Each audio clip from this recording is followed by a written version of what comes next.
Well, of course, we've got a lot to talk about here in our full forecast, but it is Friday, and we can maybe celebrate the end of the work week before we start worrying about this weekend. It is already starting to feel quite winter-like outside, though. Wind chills for us in the teens. 17 is what it feels like here in Lexington, 15 up in Williamstown, the low 20s to the south, and we're going to continue to be feeling quite chilly pretty much all throughout our day today. A nice blustery northern wind going to keep those feels-like temperatures in the teens pretty much all throughout our day today, cooling down even as we head into this evening, possibly to the single digits. And we're going to struggle to make it out of those 20s. Some to the south maybe could see the low 30s, but it's going to be pretty much below freezing from now all the way through this weekend and into next week. So as those kids are heading off to school, make sure they've got those proper layers on. That coat going to be needed because we're feeling cold off to school. Temperatures don't budge pretty much at all throughout our day. So it's cold and blustery as they're heading home. Now, of course, eyes are on this weekend, and we're finally to that bottom rung of our winter weather forecasting pattern or forecasting ladder, starting to know a little bit more about some of those more minute and finer details. There's still a couple things that are in question, though, but we know that confidence is increasing because that winter storm watch turned into a winter storm warning all across the bluegrass, still from the same times, 1 a.m. Saturday to 7 a.m. on Monday, because we are expecting those impacts to last us all the way into the start of our next work week. In addition to that, we've also got a cold weather advisory that's going to take effect from 7 p.m. tonight going until 12 p.m. noon on Saturday. And that's because things are going to get very frigid into this weekend, and I would not be shocked if there's a lot more of these in our future. Now, let's look a little bit at those trends, what we know about this storm. Not much has changed. We've kind of locked in on a lot of what we were already thinking, only a few little differences. Of course, we still know that major winter storm begins Saturday, continues through the weekend. High confidence that we see dangerous travel conditions and negative impacts. That storm's going to bring heavy snow, more ice and sleet than maybe we were originally thinking to the bluegrass. And then, of course, those Arctic cold temperatures. Models are going to continue to keep that track a little bit to the north. That's why we're possibly seeing more of that ice and sleet and slightly slowing that down. So what does that look like for us here in the bluegrass?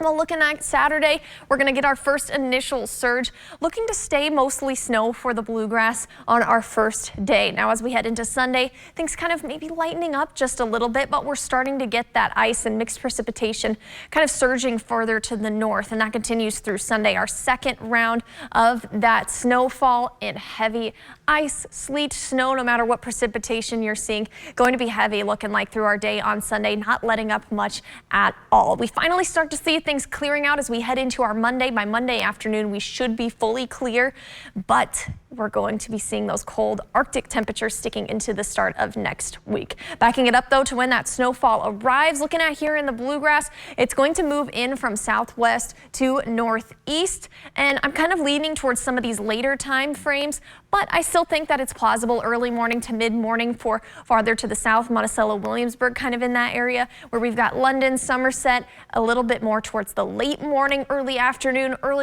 to mid-afternoon for along I-64, and then further to the north, looking more towards late afternoon and this evening. Now, with our amount of snowfall, things have kind of changed a little bit. We've pushed those heavier snowfall amounts up and maybe even reduced those a little bit, about a half a foot up to 8 inches south of 64, north of 64, still looking nearly 1 foot, and then 4 to 8 inches to the south, but that depends on our amount of ice and sleet, because the more ice and sleet we get, the less snowfall that we're looking to get. And it's looking like we could get a decent amount of some ice accumulations, especially looking further to the south. Southern Kentucky could possibly see upwards of half an inch of ice, half an inch to a quarter of an inch the further north that we go. And then even along 64, where we're looking to just mainly see snowfall, could still potentially see that reaching up into our area, could get a glaze of ice, potentially upwards of a quarter of an inch in some places. So make sure that you're staying weather aware. No matter how much snow you get, how much ice you get, there will be these impacts all over the bluegrass. So keep on top of that forecast. Get our app, follow us on air, online, and on Facebook and other social medias. We'll be keeping you weather aware all through this weekend. Winterize that home. Salt outside and stock up on emergency supplies. If you haven't already, today is the day to do so. Also rescheduling those weekend plans. Be ready to stay inside. It's going to be a lot safer if you stay inside and don't try to venture outside unless you absolutely have to. And then download that ABC 36 weather app by scanning our QR code here. That way you can get those alerts and stay weather aware as we head through this weekend, because we do have those weather impact days for both Saturday and Sunday here because of that winter storm. And even after that, we're going to see very cold temperatures sticking around, especially into the start of next week, but we're looking at it pretty much all around for the foreseeable future.